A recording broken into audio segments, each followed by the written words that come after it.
qaxootiga ku sugan dalka Yemen ayaa wali waxay codsanayaan in dalkooda dib loogu soo cesho.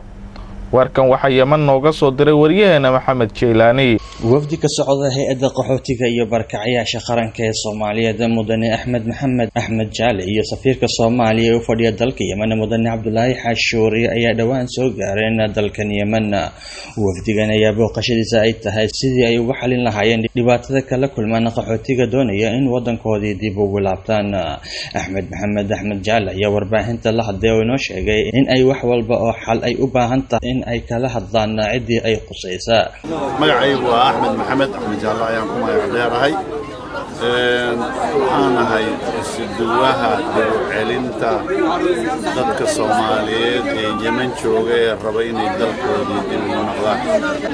2015 guddi xaqiiqa raadina oo aan ka mid ahaa ayaa halkan yimid oo warbixin ka diyaariyay dhibaatada dadka Soomaaliyeed ku haysata dadkaas oo qaxooti muddo badan ku ahaa halkan Yemen markii dagaalada sukaya ay dhaceenna dhibaato badan ay ka soo gaadhay oo meel ay u qaxaan waayay qaar badanna dad Soomaaliyeed oo samafalayaal ah ay dalkooda dib u celiyeen.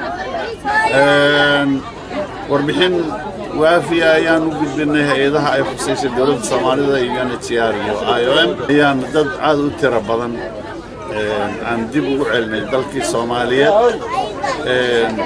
markan UNHCR iyo IOM iyo dowladda Soomaaliyeed oo ka kooban safaaradda Soomaaliya iyo hay'adda qaxootiga qaranka iyo barakacayaasha ay iska kaashanayaan ayaan wadnaa.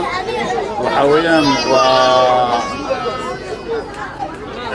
doontii 13aad ee dad wada ee dib loogu celinayo Soomaaliya. waxay wadaa 141 qof.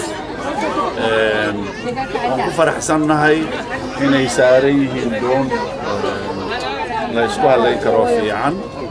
waxaan jecelahay siduu safiirku yiri kolley kabasho lama waayayo, kabashooyinku way badan yihiin. cidda ay khusayso ayaan kala xaalaynaa intii aan meesha joogno ama UNHCR ha ahaato ama IOM ha ahaato ama hay'ado kale ha ahaato ayaan kala xaajoon doonaa. waxaan dadka Soomaaliyeed u sheegaynaa dalkooda inaan loo dhaamin, inay dib ugu noqdaan dalkoodii oo ay ka tagaan meelaha ay dhibaatooyinka ay ku qabaan. marka saas ayaan dadka Soomaaliyeed leenahay. waxaan leenahay dalkaaga qof walow qofna looma dhaamo dalkiisa. qaybad waxaad ku leedahay dalkaaga hooyo yaan nidhaahnaa. sidoo kale safiirka Soomaaliya ee u fadhiya dalka Yemen mudane Cabdullaahi Xashuuri ayaa dhankiisa ka taabtay dhibaatooyinka ay u baahan tahay xalinta. waxaanan aad uga xumahay xoogaa dhibaatooyin badan oo naga haysta dhinaca amniga oo ay u badan tahay dhinacaasi Alqaras oo dadka Soomaaliyeed joogay ay dhibaato badan kala kulmeen. waxaan isku taageeraynaa insha Allah ka dowlad ahaan ka safiir ahaan safaaradda inaynu xalino insha Allah bardhow wixii dhib ah meesha ka jira oo dhinaca UN-ka dhinaceeda ka socda, maadaama hadda ay meesha inoogu yimaadeen NCRI National Commissioner-kii ninka u qaabilsanaa director-kooda u qaabilsanaa Yemen oo la yidhaahdo Axmed ayaa inala jooga asagana oo maanta nagala soo qayb galay dhoofinta dadkan. waxaan rajaynayaa wixii dhiman oo ku saabsan arrimahaas dhinaca qaxootiga ah oo Alqaras ah inaan dhammayn doono. waxaana sii dardargelinaynaa insha Allah celinta dadka Soomaalida ah ee raba inay u noqdaan wadankooda iyagoo si xorriye ah ku noqonaya oo aan cidna qasbay. ku dhawaad 141 qaxooti Soomaali ah ayaa shalay dib loogu celiyay wadankoodii hooyo, waxayna inoo sheegeen in ay ugu faraxsan yihiin dib u celintooda. Yemen yani cabsi bay leedahay, xarb dagaalku way leedahay. waan cabsada hooyaday kaligeeda halka joogtaa. waxaan rabaa inaan ku noqdo hooyaday ayaan ku noqdaa rabaa. karankeyga aad baan farax badanahay.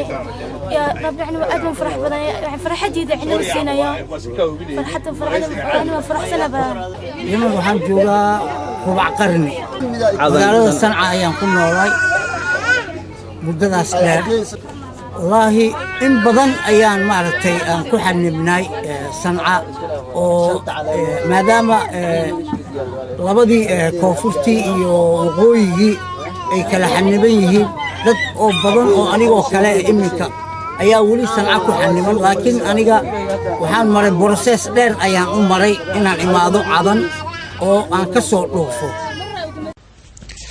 sidoo kale waxa wareysi gaar ah la yeelanay milkiilaha doonta siyaaxiga mudane Cabdulwaaxid Baamed Xaf. طبعا لما يوصلوا اللاجئين الى باب المركب في معانا كرو 10 اشخاص يرحبوا فيهم يدخلوا داخل المركب نوزعهم يقدموا لهم وجبة الغداء الماء والعصير كل حاجة تكون متوفرة موجودة بالمركب. في معانا ممرض يتابع الحالات المرضية قبل لا يخرج المركب نوفر لهم وجبة العشاء عصائر وأكل جميع أنواعه يكون موجود. خلال الرحلة في معانا 7 أشخاص يتابعوا الأطفال يتابعوا النساء يتابعوا المرضى الممرض يكون موجود.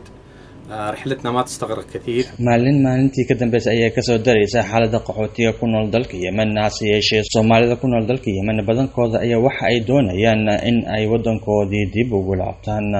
Maxamed Jeelani SBC Yemen Adan.